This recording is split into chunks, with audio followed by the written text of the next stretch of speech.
இசையமைப்பாளரும் நடிகருமான GV. Prakash தனது பள்ளி காலத்திலிருந்தே சைந்தவியை காதலித்து வந்துள்ளார்.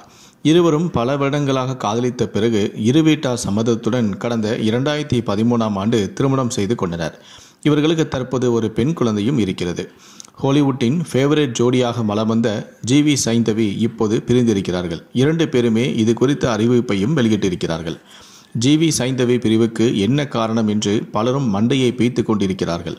இந்த நிலையில்தான் இந்த விவகாரம் குறித்து பேசிய மூத்த பத்திரிகையாளரான சபிதா ஜோசப், ஜி.வியும் சைந்தவியும் கடந்த 2 வருடங்களாகவே ஒழுங்காக பேசிக்கொள்ளவில்லை என்றும், இசையமைப்பாளராக ஜி.வி. பிரகாஷ் இருந்தபோது இரண்டு பேருக்குமே புரிதல் இருந்ததும், ஆனால் ஜி.வி. நடிகராக மாறிய பிறகு சிறிய விரிசல் ஒன்று விழுந்துவிட்டது.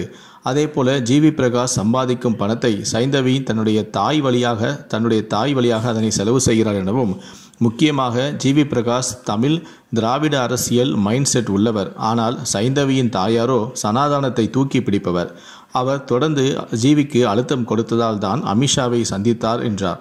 இது அவருக்கு பிடிக்கவே இல்லை. இருவரும் பிரிவதற்கு இதுவும் ஒரு காரணம் எனவும், விஜய் உள்ளிட்டோர் பேசியும் 2 பேரும் தங்களது விவாகரத்து முடிவை கைவிடவில்லை எனவும் அவர் கூறியிருக்கிறார்.